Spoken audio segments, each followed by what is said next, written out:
Hello everyone, कैसे हो आप लोग। आई होप आप लोग सब सही होंगे और आपकी तैयारी भी बहुत अच्छी चल रही होगी। तो आज आप सभी के लिए मैं एक नई वीडियो लेकर आया हूं जिसमें मैं आपको बताऊंगा सॉइल मैकेनिक्स के मोस्ट इम्पॉर्टेंट क्वेश्चन है ये, जो कि आपके यूकेपीएससी के एग्ज़ाम जो होने वाला है उसके लिए बहुत ही इंपॉर्टेंट होने वाले हैं। तो चलिए पहला क्वेश्चन शुरू करते हैं। If the soil sample is having porosity 50% and degree of saturation at 90%, then its percentage air void कितना होगा। देखिए यहाँ पे पोरोसिटी पूछ रहा है। पोरोसिटी होती है आपकी एन है पोरोसिटी, और यहाँ पे डिग्री ऑफ सैचुरेशन दे रखा है। यहाँ पे डिग्री ऑफ पोरोसिटी को हम लोग हिंदी में सांद्रता कहते हैं, और पोरोसिटी यहाँ पे डिग्री ऑफ सैचुरेशन एस से डिनोट करते हैं, तो वो दे रखा है 90%। तो देखिए यहाँ पे ए ऑप्शन है आपका परसेंटेज एयर वॉइड पूछ रहा है, यहाँ पे एन की बात कर रहा है ये। तो फर्स्ट ऑप्शन आपका 5%, बी ऑप्शन है आपका 50%, सी ऑप्शन है 45% और डी ऑप्शन है 4.5%। तो देखिए यहाँ पे कौन सा ऑप्शन सही होगा। तो पहले इसका सॉल्यूशन कर लेते हैं हम लोग। एन दे रखा है हमें 50% और एस दे रखा है हमें 90%। तो हमें निकालना है एन ए, हमें निकालना है।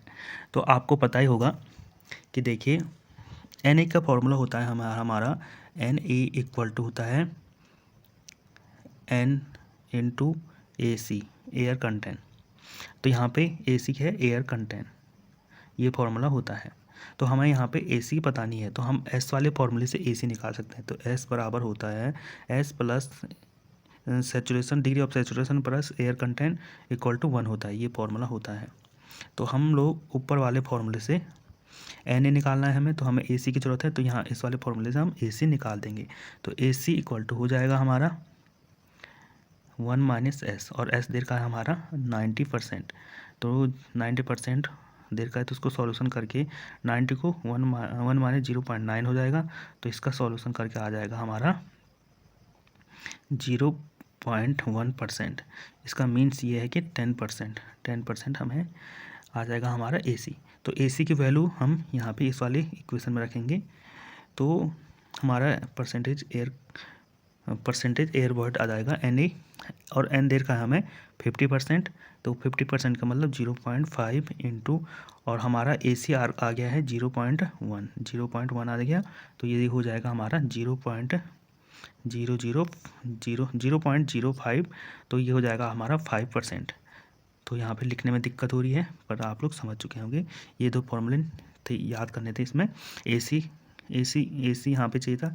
एन ए बराबर होता है एन इंटू ए सी होता है, और S plus A C equal to 1 होता है। तो पहले वाले फॉर्मूले से हमें पता था ए सी की वैल्यू ज्ञात की, और उसको फर्स्ट वाली इक्वेशन में रख दिया, तो हमें एन ए की वैल्यू पता लग गई। तो आई होप आपको समझ आ चुका होगा। तो इसका सही आंसर हो जाएगा आपका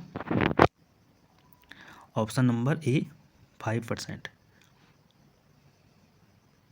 यहाँ पे सेकंड क्वेश्चन है, the commonly use method for quick determination of water content eight field embankment is.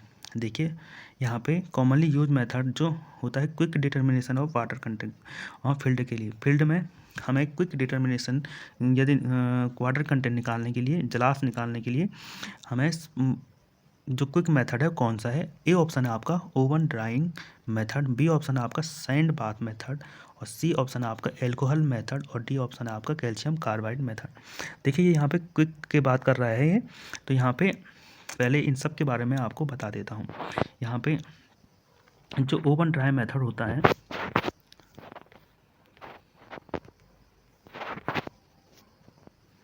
First method है आपका, जैसे बताऊँ ओवन ड्राई मेथड, आप लोगों ने ये कॉलेज टाइम पे भी ये मेथड यूज किया होगा। इसमें हम लोग क्या करते हैं, ये लेबोरेटरी मेथड है, ये फील्ड मेथड नहीं है। तो इसमें हम अप्रोक्सीमेट जो स्टैंडर्ड लेबोरेटरी मेथड ये आ जाता है, और इसमें हम वाटर सैंपल को 24 आवर के लिए ओवन में रखते हैं। देखिए, और इससे एक्यूरेट रिजल्ट निकलता है, एक्यूरेट रिजल्ट निकल जाता है इससे। तो ओवन ड्राई मेथड हम ओवन में रखते हैं 24 आवर्स के लिए सॉइल को, और इसके बाद इसका वेट लेते हैं। तो इसके बाद हमें ओवन के द्वारा पहले तो हम इसका वेट ले लेते हैं W1, फिर ओवन में 24 आवर्स के लिए 5 से 110 डिग्री टेम्परेचर पर रखते हैं तो उसके बाद W2 वेट मिल जाता है। तो इसके बाद W2 में से W1 माइनस कर लेते हैं तो हमें वाटर कंटेंट प्राप्त हो जाता है। तो ये हो जाता है आपका ओवन ड्राइंग मेथड। दूसरा मेथड यहाँ पे है कैल्शियम कार्बाइड मेथड। तो देखिए calcium carbide method, calcium carbide method की बात करूं तो ये देखिए ये मेथड जो है ये फील्ड मेथड है और ये क्विक मेथड भी है, रैपिड मेथड, और इसको वाटर कंटेंट निकालने के रैपिड मेथड है। रैपिड, बहुत ही रैपिड एकदम से इसमें कैल्शियम कार्बाइड मेथड से हमें वैल्यू प्राप्त हो जाती है वाटर कंटेंट की। अब इसमें क्या करते हैं, एक इंस्ट्रूमेंट होता है कैल्शियम कार्बाइड, इसमें केमिकल का यूज़ करते हैं। एक इंस्ट्रूमेंट होता है इसमें, उस इंस्ट्रूमेंट के अंदर हम लोग सॉइल सैंपल और कैल्शियम कार्बाइड मिला देते हैं। फिर इस इंस्ट्रूमेंट को हिलाना पड़ता है जिस कारण एक गैस निकलती है, एक गैस निकलती है, एसिटिलीन गैस इसमें निकलती है, एसिटिलीन गैस निकलती है। तो इसके कारण एक रीडिंग प्राप्त हो जाती है हमें इस इंस्ट्रूमेंट पे। तो हमें पता लग जाता है इसमें कितना वाटर कंटेंट है। इंस्ट्रूमेंट में यहाँ पे एक मीटर लगा होता है, उस मीटर के थ्रू हमें पता लग जाता है। अब देखिए एक इक्वेशन बनती है इसमें CaC2 प्लस वाटर के साथ, कैल्शियम कार्बाइड का फॉर्मूला होता है CaCO2 और 2H2O। इसके साथ इक्वेशन वाटर के साथ जो कैल्शियम कार्बाइड रिएक्ट करता है तो C2H2 गैस निकलती है और प्लस CaOH का होल ट्वाइस यहाँ पे बनता है। और ये जो टाइम लगता है इसमें 5 to 7 मिनट का टाइम लगता है यहाँ पे इस प्रोसेस को होने में। तो यहाँ पे एसिटिलीन गैस निकलती है, आपको ये याद रखना है, और कैल्शियम कार्बोनेट यहाँ पे बनता है। तो आई होप आपको कैल्शियम कार्बाइड मेथड समझ आ चुका हो। ये फील्ड मेथड है और इसमें एसिटिलीन कैल्शियम कार्बाइड को सॉइल सैंपल के साथ मिला देते हैं और जिस कारण एसिटिलीन गैस निकलती है, और तो इस एक मीटर होता है उसमें रीडिंग प्राप्त हो जाती है, तो वही वाटर कंटेंट की रीडिंग दे देता है। अब देखिए यहाँ पे तीसरा मेथड जो है यहाँ पे sand bath method, sand bath method की यहाँ पे बात करूँ तो इसमें क्या होता है कि ये भी एक फील्ड मेथड है। देखिए ये भी पहला तो एक फील्ड मेथड है और इसमें क्या होता है, अब देखिए ये भी फील्ड में वाटर कंटेंट डिटरमाइन करने के काम आता है, पर ये एक नॉट एक्यूरेट मेथड नहीं है, नॉट एक्यूरेट मेथड नहीं है यहाँ पे। और अब देखिए उसके बाद आता है आपका चौथा जो वाटर कंटेंट निकालने का जो मेथड है वो है एल्कोहल मेथड में क्या होता है कि हम लोग देखिए, अब देखिए ये भी एक क्विक टेस्ट करने का मेथड है। और इसमें क्या होता है कि हम एक देखिए इसमें हम लोग अल्कोहल को मिलाते हैं सॉइल के साथ और इसमें इसको जला देते हैं, तो जिस कारण वाटर बाहर निकल जाता है। तो हमें वाटर कंटेंट की वैल्यू सही पता तो नहीं लगती है, पर पता लग जाता है वाटर कंटेंट कितना है। इसमें अल्कोहल डालते हैं। तो देखिए यहाँ पे ये होता है, ये भी जो ये मेथड है ये सूटेबल नहीं है ऑर्गेनिक सॉइल के लिए, सूटेबल नहीं है ऑर्गेनिक सॉइल के लिए, ये मेथड जो है सूटेबल नहीं है।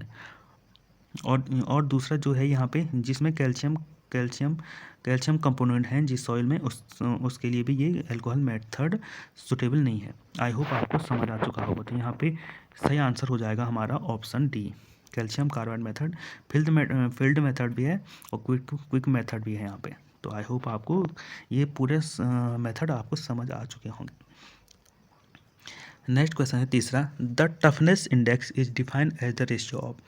देखिए टफनेस इंडेक्स की बात हो रही है यहाँ पे, तो ये रेशियो ऑफ किसका रेशियो होता है। ऑप्शन ए है आपका plasticity index to consistency index, option B है आपका plasticity index to flow index, option C है आपका liquid index to flow index, और यहाँ पे ऑप्शन डी है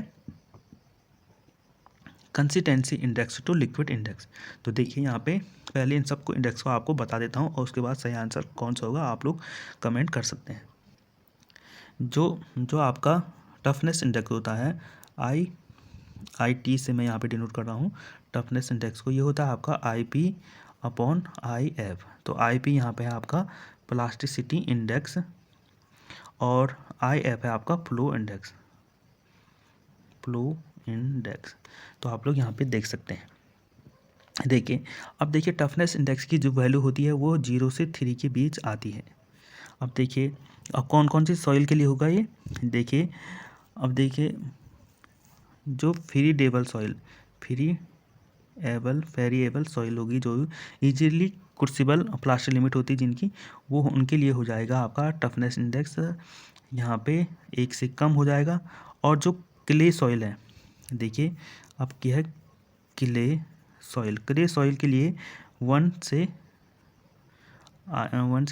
से और 3 के बीच हो जाएगी यहाँ पे उसकी वैल्यू, टफनेस इंडेक्स की वैल्यू 1 से 3 के बीच होगी। और जो फेरिएबल सॉइल होगी, जो इजीली क्रूसिबल होता है एट प्लास्टिक लिमिट पे, जो एकदम से भंगुर हो जाती है, उनके लिए टफनेस इंडेक्स हो जाएगा 1 से कम। तो आई होप आपको समझ आ चुका होगा। तो यहाँ पे मैं आपको प्लास्टिक इंडेक्स के बारे में बता देता हूँ। तो आईपी होता है आपको, इसको आईपी से डिनोट करते हैं, WL माइनस WP। तो यहाँ पे WL आपका liquid limit minus plastic limit, तो ये हो जाएगा कंसिस्टेंसी। अब देखिए कंसिस्टेंसी इंडेक्स होता है आपका, ये है liquid limit minus water content upon IP यहाँ पे है प्लास्टिक इंडेक्स। प्लास्टिक इंडेक्स क्या होता है आपका, WL माइनस WP। तो आई होप आपको सब समझ आ ही चुका होगा। तो यहाँ पे मैं आपको बता भी देता हूँ, लिक्विडिटी इंडेक्स होता है IL, लिक्विडिटी इंडेक्स यहाँ पे W minus WP upon WL minus WP। देखिए तो यहाँ पे आप लोग देख सकते हैं, इसमें W पहले आया था। तो आई होप आपको यहाँ पे W वाटर कंटेंट है, ये है प्लास्टिक लिमिट, ये लिक्विड लिमिट, और यहाँ पे ये है प्लास्टिक लिमिट। तो आई होप आपको ये चीज़ें समझ आ चुकी होगी। तो यहाँ पे इसका सही आंसर देखते हैं हम लोग। तो इसका सही आंसर हो जाएगा, जो मैंने अभी आपको जो फॉर्मूला बताया उसके हिसाब से इसका सही आंसर हो जाएगा आपका ऑप्शन बी। जो टफनेस इंडेक्स होता है वो plasticity index to flow index होता है। आई होप आपको समझ आ चुका होगा। यहाँ पे एक चीज़ बताना भूल गया आपको, जो फ्लो इंडेक्स